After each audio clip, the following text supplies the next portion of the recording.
हाय, तर ही आहे खापरकुटीची भाजी, जी की पावसाळ्यात स्पेशली येतात आणि याला खोपरकुटी म्हणतात. याला आयुर्वेदामध्ये नाव आहे पुनर्नवा.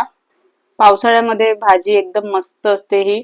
नक्की खाण्याचा प्रयत्न करा. आपल्या शरीरासाठी चांगली असते, आरोग्याचं संतुलन राखण्यासाठी.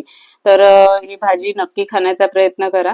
तर ही आता ओळखायची कशी? तर याचे पानं बघा असे गोल असतात आणि याचे जे कडा आहे, पानाच्या ज्या कडा आहे, थोडी ब्राऊन अशी लेअर असते, एक सिंगल अशी. तर बघा अशा प्रकारे बुशी टाईप मध्ये असते आणि कोवळे कोवळेच पानं याचे आपल्याला वापरायचे आहे. तर पहिल्यांदा याला तोडून घेतली, कोवळे पानं आणि थोडे कोवळे देठ सुद्धा. याला 2 ते 3 पाण्याने चांगला स्वच्छ धुवून घेतलं आणि पाणी निथळायला ठेवलं. तर याचे फायदे तर मी समोर तुम्हाला सांगते.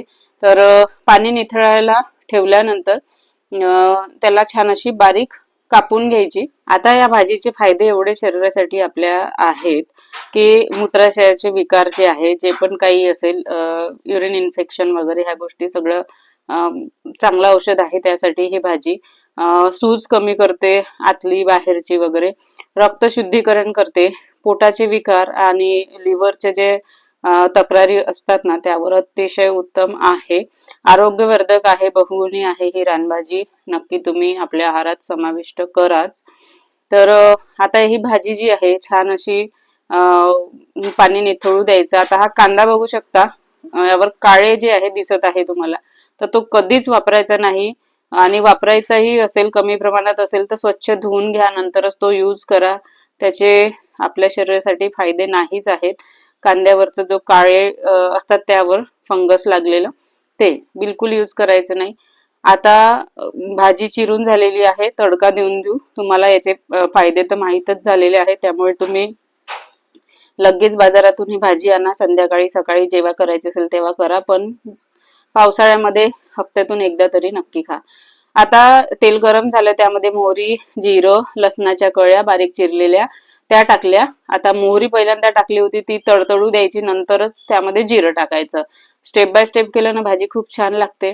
आता यामध्ये लसणाच्या कळ्या शिजल्या, छान अशा ब्राऊन वगैरे झाल्या की त्यामध्ये कांदा टाकला. एक मोठा साईजचा कांदा घेतला होता आणि छोटे घेत असाल तर मीडियम साईजचे 2 वगैरे घ्या. कांदा छान लागतो या भाजीमध्ये.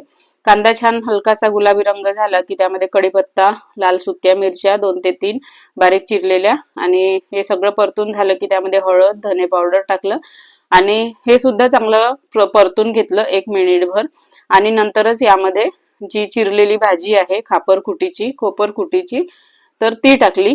आता ही भाजी जरी तुम्हाला खूप सारी दिसत असली तरी ही चिमल्यानंतर खूप कमी होते, त्यामुळे मीठ आताच टाकू नका, त्याचा अंदाज लागणार नाही.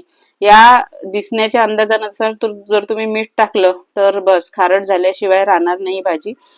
आणि आता बघू शकता 2 ते 3 मिनिटांनंतर भाजी थोडी कमी झाली, त्यानंतरच मी यामध्ये चवीनुसार मीठ टाकलं. आता थोड्या वेळाने बघू शकता मीठ टाकल्यानंतर पाणी सुटते या भाजीला, बघू शकता तुम्ही. आता या पाण्यामध्येच ही भाजी शिजवून घ्यायची अजून 3 ते 4 मिनिटं आणि भाजी आपली रेडी आहे. तर इथे पहिल्यांदा लो फ्लेमवर शिजवायची, नंतर थोडी मीडियम फ्लेम करून ही भाजी शिजवून घ्यायची. बघू शकता काय भन्नाट दिसत आहे. त्याचा सुवास जो आहे ना, इतका मस्त येऊन राहिलेला आहे. तुम्ही याला भाकरी सोबत, पोळी सोबत आणि जेवणासोबत तोंडी लावण्यासाठी ही खूप छान लागते ही भाजी.